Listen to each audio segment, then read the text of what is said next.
Bienvenidos a esta presentación del módulo de Introducción a la Epidemiología. En él analizaremos la propuesta de modelo de causas componentes suficientes en salud como modelo de causalidad o de entender y aproximarnos a la causalidad y que ha sido propuesto por el doctor Rodman allá de los 1970, inicio de los 80. Pues bien, muy importante partir de algunas de las reflexiones que hace el doctor Rodman, y la primera de ellas es la necesidad de recordar que los problemas de salud son por naturaleza multicausales. Entonces propone él, si son multicausales y si las relaciones de causalidad son complejas, entonces utilicemos marcos teóricos de referencia acordes a esta realidad.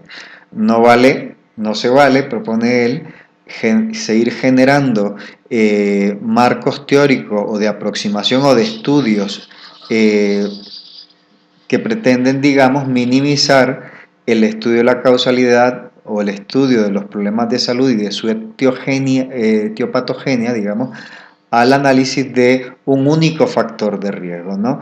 Esto produciría necesariamente intervenciones muy restringidas y, como veremos posteriormente, pues muchas veces también con muy poco impacto, ¿no? La utilización de modelos teóricos simples para aproximarnos a un fenómeno complejo, como lo es la salud, desemboca en la generación de estrategias de intervención simples y con escaso impacto en salud, propone Rodman. Dar cuenta de una realidad compleja, de las relaciones entre factores componentes suficientes que integran estos mecanismos de causación, originan la necesidad de intervenciones de mayor amplitud, de mayor complejidad y potencialmente con mayor probabilidad de impacto. Pues bien, comencemos a explorar qué es esto del modelo de causas componentes suficientes. Un ejemplo muy sencillo para comprender esto que él habla o a lo que denomina modelo de causas componentes suficientes. Nos propone un ejemplo, el siguiente ejemplo. Veamos que la forma de entender causalidad por parte de las personas pues es relativamente muy intuitivo, ¿no? Y veamos, por ejemplo, cuando somos niños o cuando fuimos niños, por ejemplo, uno de los fenómenos más fascinantes que realmente tenemos al alcance es esto de dirigirnos a la pared, tocar un interruptor, un switch, y ver cómo oprimir ese interruptor en una dirección, pues automáticamente produce el encendido de una bombilla o de una lámpara. El cómo mover el switch a la posición contraria, pues inmediatamente ocasiona a que esa lámpara pues se apague. Y este mecanismo lo repetimos un sinnúmero de veces, miles de veces, no, cientos de veces, ¿no?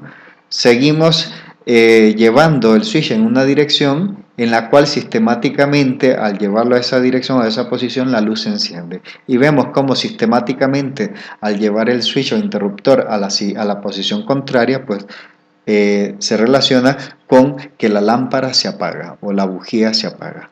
Pues bien, nos dice Rodman, para nosotros en ese momento pues asumimos que el switch es el mecanismo que causa el encendido y el apagado de la luz, ¿no? Que el interruptor de corriente es el mecanismo causal o es la causa de que la luz encienda o apaga. Bien, intuitivamente pues estamos muy bien, pero veamos que esta lógica de pensamiento se nos cae y se nos desquebraja el día que regresamos nuevamente a la pared, damos al interruptor a la posición de encendido y vemos con perplejidad que la luz no se enciende, ¿no? ¿Y qué pasó? ¿No? Entonces nos dice Rodman, es en ese momento cuando nos damos cuenta de que realmente para producir que el bombillo se encienda, necesariamente tiene que haber una relación funcional entre diversos elementos estructurales. En este caso, pues tiene que haber un bombillo que tenga la posibilidad de encenderse y apagarse, es decir, que tenga un sistema de conducción íntegro y completo, además que este bombillo esté abocado, enroscado, digamos, en una plataforma donde que a su vez esté conectada a un sistema de distribución de corriente, a un sistema de cableados de distribución de corriente, que llegue al interruptor, un interruptor que permita además generar una continuidad o discontinuidad entre este sistema conductor que va hacia la lámpara o a la bombilla con el sistema de surtido de corriente que está en el exterior de la vivienda, ¿no? O dentro de la vivienda en el caso que tengamos unidades fotovoltaicas, ¿no? Entonces nos dice, para entender como causalidad que el bombillo se enciende, entonces tuvo que haber habido la presencia de toda una serie de elementos, componentes, ¿no? De los cuales el último en accionarse es el interruptor. Pero veamos, si los demás elementos no están presentes, el interruptor por sí mismo es necesario, pero es insuficiente para generar la luz, ¿no? Entonces, es necesario, además, que estén presentes otros componentes de forma también íntegra, en buen estado, para que el mecanismo sea funcional a partir, digamos, de mover el interruptor de un lugar a otro. Entonces, cada uno de estos elementos, además del interruptor, el cable, el bombillo, el surtido de corriente eléctrica externo y demás, son a su vez partes esenciales de un engranaje al cual Rodman llamaría aquí modelo de causas componentes suficientes. La interacción de todos ellos genera un engranaje de causas componentes que a su vez se vuelve suficiente para generar el encendido del bombillo. Pues bien,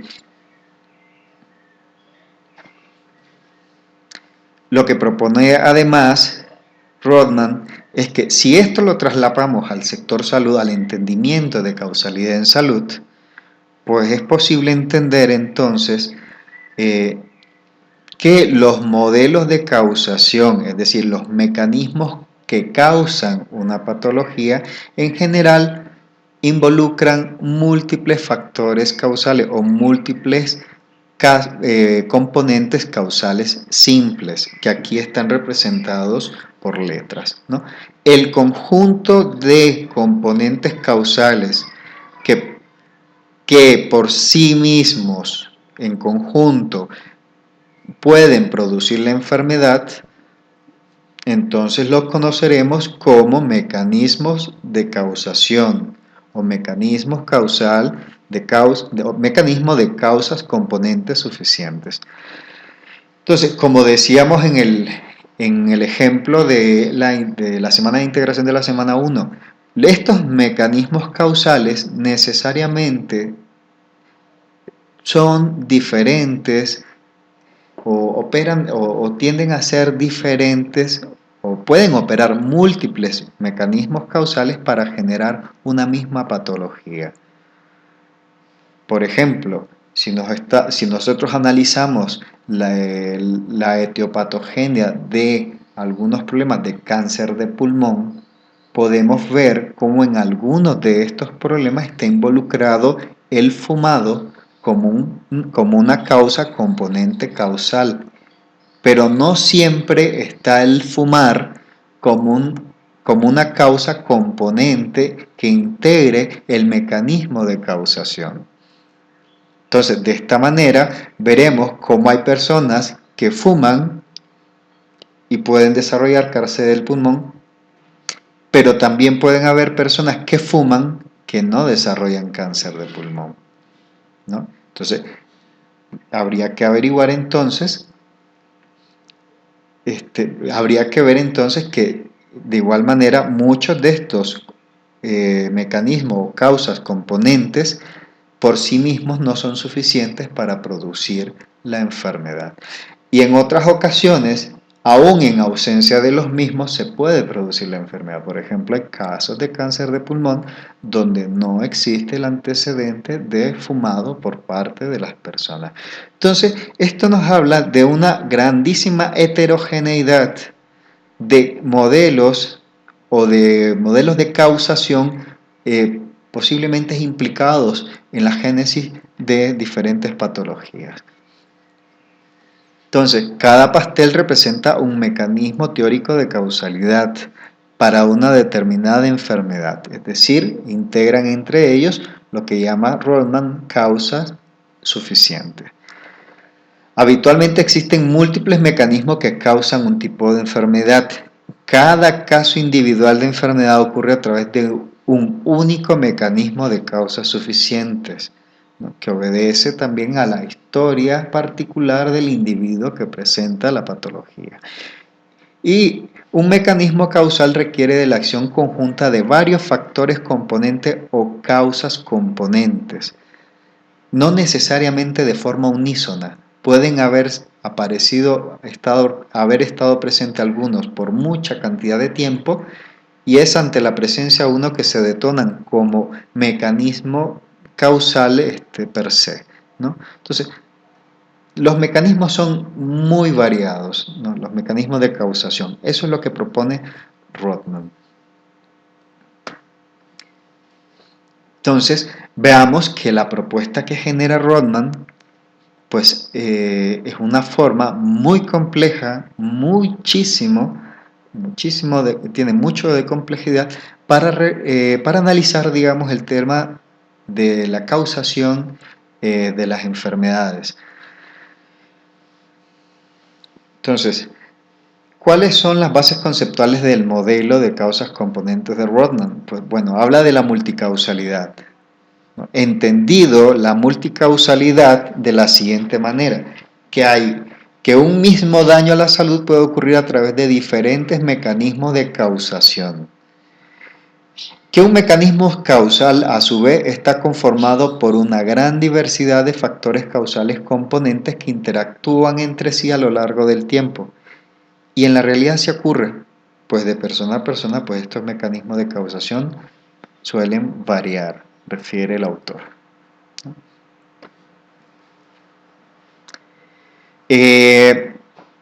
Cuando se le hace la pregunta, bueno, ¿y qué papel entonces tiene la genética y las causas ambientales? ¿Qué tiene más peso?, ¿no? Rodman dice, mira, eso es una discusión estéril, ¿no? ¿Por qué? Porque yo te podría decir de que el 100% de los mecanismos causales implican la participación de los factores genéticos, es decir, tú manifiestas la enfermedad porque tienes la carga genética que permite manifestarla, y no es de otra manera. Ahora, para poder manifestar la patología, algo tiene que detonar esta capacidad de expresión de estos genes.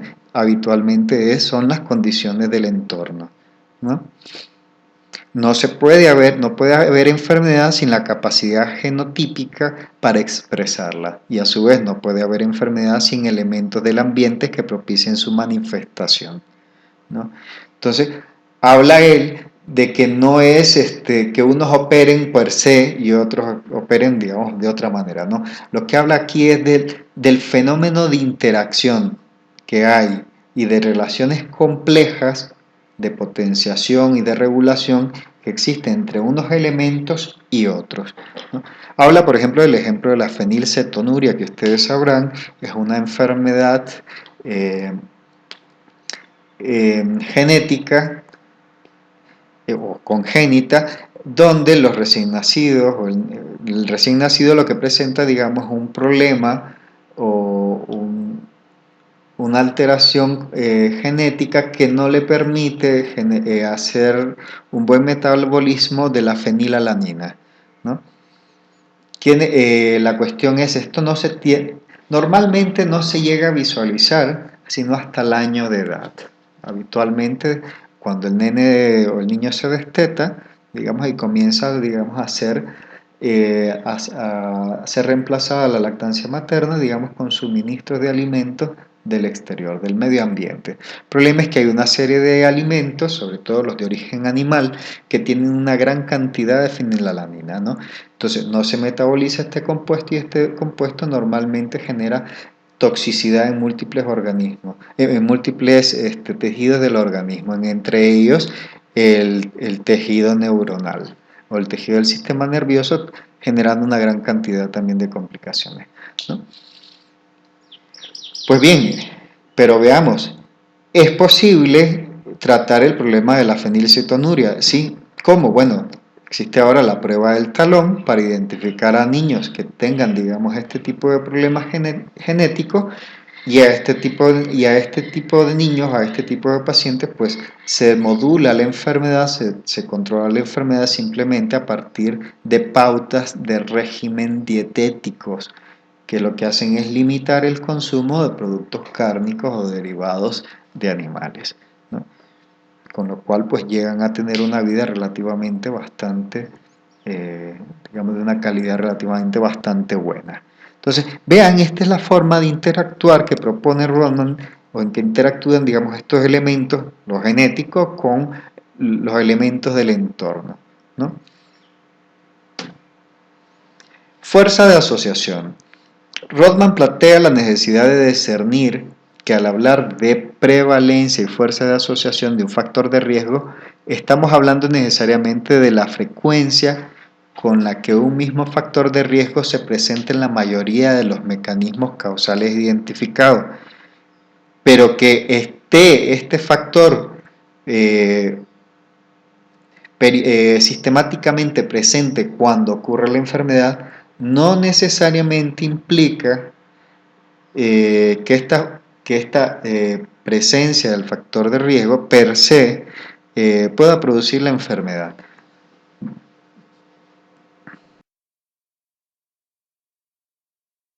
Un elemento se presente de forma sistemática cuando ocurre un evento, implicará que entonces este elemento se relaciona de forma causal con el evento de interés.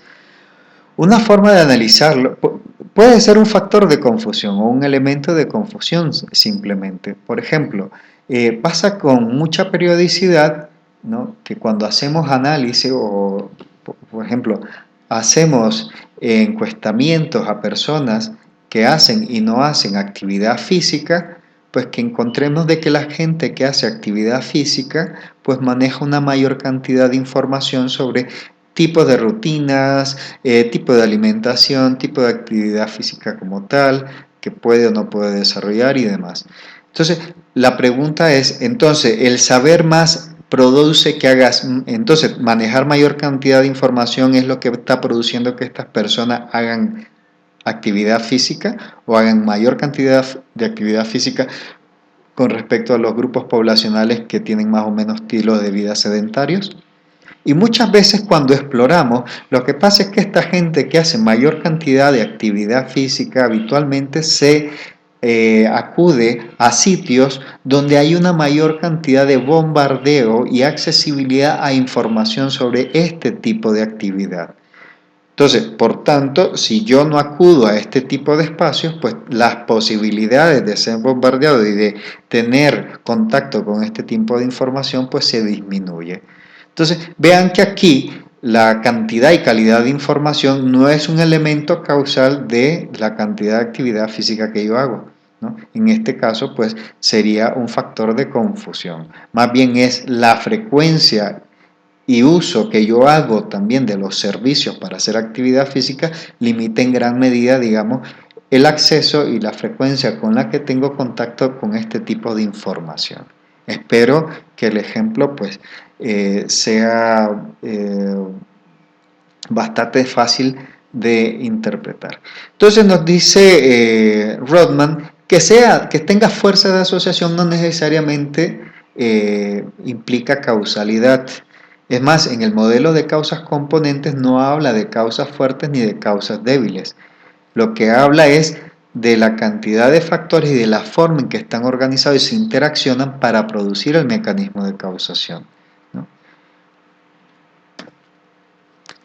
interacción, el modelo de causas componentes suficientes plantea que varias causas componentes deben interactuar entre sí para producir el efecto.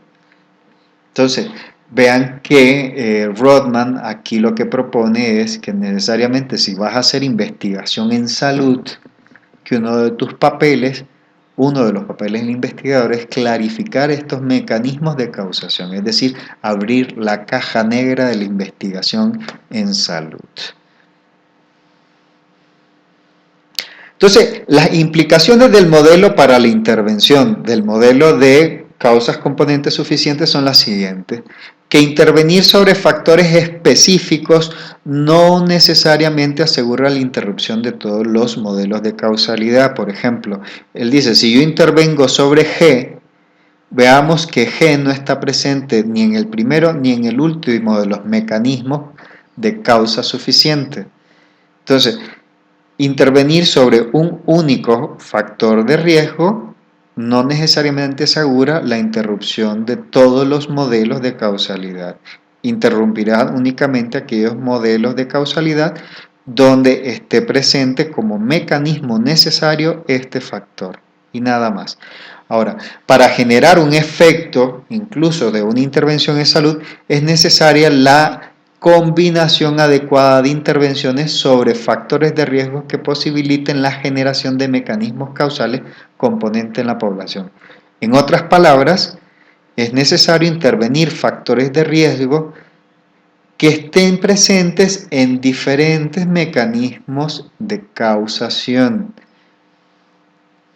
Y entre más mecanismos o más elementos de estos mecanismos de causación pueda intervenir, pues potencialmente el efecto en la disminución de la enfermedad, pues, o de los mecanismos de causación en su inhabilitación, pues pueda ser mayor.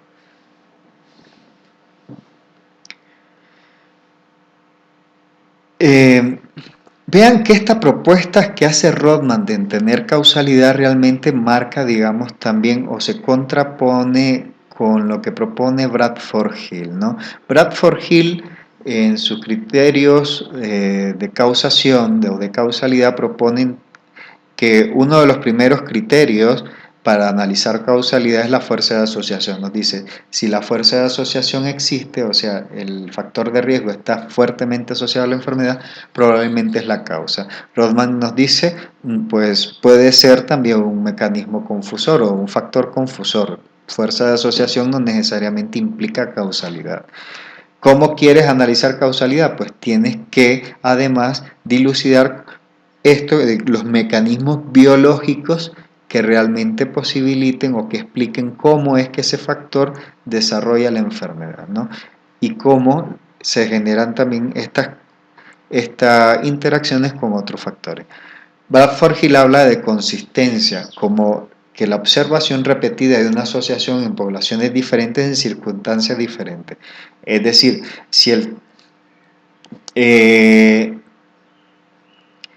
este factor de riesgo que en este estudio me salió fuertemente asociado a la enfermedad, además está presente o se identifica como factor de riesgo a la enfermedad en otros estudios, en otros grupos poblacionales, entonces, entre más información en diferentes grupos poblacionales hay acerca de la relación de causal de este factor con la enfermedad, pues hay mayor consistencia de los datos. Rodman nos advierte de que esto puede ser también una falacia, ¿no? La ausencia de consistencia no descarta necesariamente causalidad, pues algunos efectos son producidos por causas solo bajo circunstancias inusuales.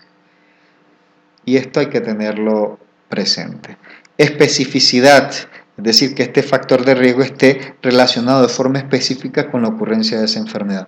Rodman dice que necesariamente esto es una falacia, ¿no? Que esto no es lo habitual, más bien que un mismo factor de riesgo puede estar relacionado a múltiples enfermedades o al desarrollo de múltiples tipos de daños. Por ejemplo, fumar no solamente produce cáncer de pulmón, ¿no? También lo vemos implicado en la génesis de enfisema, cáncer de laringe y otras series de patologías, por ejemplo, enfermedades cardiovasculares, ¿no? Entonces, no hay relaciones de especificidad necesariamente. No opera necesariamente como lo opera desde la teoría del germen, donde tal vez este concepto de especificidad pues tenga mayor cantidad de valor. No opera de la misma manera para otras patologías que no son infectocontagiosas. La temporalidad causa-efecto, dice Rodman, que es el único de los criterios que propone Bradford Hill que es consistente y que este hace alusión de que la causa tiene que preceder al efecto, ¿no? Entonces, de todos los criterios propuestos por Bradford Hill, digamos, es el único que Rodman no refuta y que dice, bueno, con este sí estoy de acuerdo, ¿no? Gradiente biológico se refiere a que haya también una relación dosis-respuesta, es decir, que se evidencie que a mayor cantidad de dosis o mayor cantidad de exposición, pues mayor cantidad del daño. Rodman dice, bueno, también que esto no siempre puede evidenciarse, ¿no? O no es posible identificar las cantidades necesarias para producir daño. Pone, por ejemplo, el ejemplo de estos estudios desarrollados sobre el antecedente de consumo de dietiles del DES con adenocarcinoma de vagina. La plausibilidad biológica, es decir, que exista un mecanismo biológico y fisiológico que explique cómo el factor de riesgo produce la enfermedad, nos dice Rodman y nos alerta que es muy importante y que si existe y se puede dilucidar, pues muy bien, aporta al entendimiento de la causalidad, pero a veces es bastante difícil de juzgar. ¿No creen? Pues vean cuánto tiempo nos llevaba la discusión sobre si el tabaco era o no dañino para la salud, ¿no? Vean el juicio que se instaló contra las tabacaleras y vean la complejidad de las discusiones generadas en los años 70, incluso todavía pasada esos periodos, en relación a este tipo de discusión, ¿no? Si eh, si este factor de riesgo era o no necesariamente dañino para la salud. Y la evidencia experimental, pues nos dice Rodman y nos alerta que esto es deseable, pero no siempre es posible estudiar este tipo de relaciones de causa-efecto en poblaciones humanas. Habitualmente utilizamos animalitos de laboratorio, pero no es ético exponer a personas o grupos de personas a factores de riesgo. Por tanto, esto limita la cantidad de evidencia experimental acerca de muchos de estos factores de riesgo. Bueno, conclusiones sobre determinación de la causalidad. La cuestión acá es, la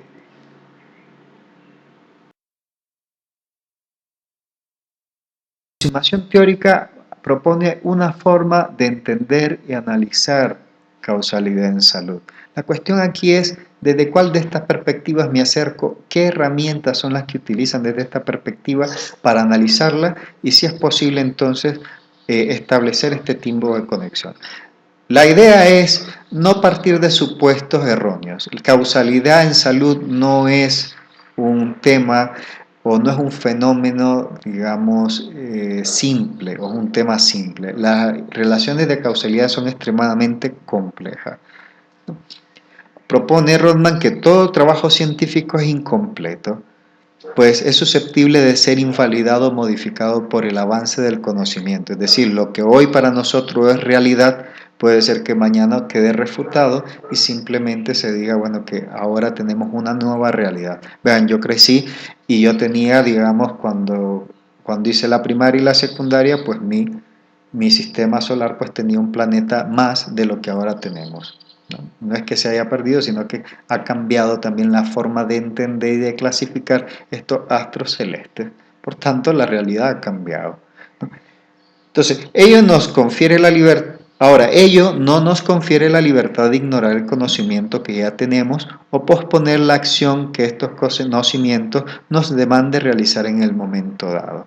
Es decir, es necesario utilizar el conocimiento actual, Y como investigador, teniendo o partiendo del hecho de que la verdad no es absoluta, es relativa y es cambiante con el tiempo, y sobre todo en una sociedad con altos niveles de desarrollo de la información como los vivimos hoy en día. La última recomendación: utilicemos modelos teóricos y lógicos coherentes con el conocimiento actual para intervenir problemas de salud. Por ejemplo, y esta es una crítica que habitualmente hago a quien trabaja en promoción de la salud, ¿no? Cuando me dicen que la forma de intervenir para promocionar actividad física o ejercicio físico en la población se debe restringir a la educación del paciente. Educarnos es necesario pero insuficiente para generar los cambios. O sea, ustedes me pueden dar una cátedra hoy de la importancia de la actividad física, y eso no va a ser necesariamente que salte de la silla o de la cama a hacer un running, a trotar en un campo de fútbol o a hacer mayor cantidad de actividad física, porque hay otros elementos que son necesarios también tomar en cuenta para que este cambio, esta transformación sea plausible. Si vamos a trabajar esto con un enfoque comunitario, pues no educar es necesario pero insuficiente. Es necesario ligar la educación con otras estrategias que intervengan sobre otros factores que limiten dentro de ese grupo poblacional la realización de la actividad física, en este caso como efecto deseado. Por ejemplo, es posible que se aumente la probabilidad de éxito si además de la educación generamos intervenciones clínicas para el ejercicio físico, es decir, con personas que tengan limitaciones o capacidades diferentes, digamos, o de aconsejamiento del tipo de actividad física que pueda hacer en función de tu edad o tu eh, capacidad de autonomía corporal. Estudio de acondicionamiento físico, ¿no?, que permita también ir visualizando y graduando los beneficios que estás teniendo, ¿no?, o el tipo de actividad física que te es favorable. Campañas por medios de comunicación para promover la actividad física, capacitación de médicos para promover actividad física, es decir, cómo vas a hacer las actividades de promoción para que éstas sean además exitosas, facilitar acceso a instalaciones deportivas, es decir, modificar el entorno además para que sea factible y posible y se aumente la probabilidad de la que la gente use estos entornos. Si no existen unidades o espacios físicos para realizar actividad física, es que no vamos a hacerlo. Entonces, hay que generar los espacios y hay que habilitarlos. No solamente generarlos, habilitarlos para que todos los grupos etarios, todos los grupos sociales, los diferentes géneros también puedan utilizarlo, ¿no? Cobertura de seguro para tener acceso a instalaciones deportivas, ambientes propicios para facilitar la actividad física, incentivos fiscales para personas físicamente activas, entre múltiples otros tipos de acciones que son posibles realizar en función del tema. Esta propuesta, que me parece bastante interesante como estrategia de promoción, pues lo he tomado del JET de un estudio realizado en Ciudad de México en 1994. Pero vean, que esto sea además un mecanismo causal, un mecanismo de causa suficiente para generar el cambio deseado, depende realmente de que estas intervenciones obedezcan a los factores de riesgos, a los mecanismos de causación que realmente operan en el grupo poblacional en el cual tú tienes que hacer la intervención. Por eso es necesario mapear antes de proponer una intervención cuáles son los mecanismos de causación, cuáles son las causas componentes suficientes que están implícitos dentro de ese problema de salud. Bueno, hasta aquí esta presentación sobre modelos de causalidad complejos.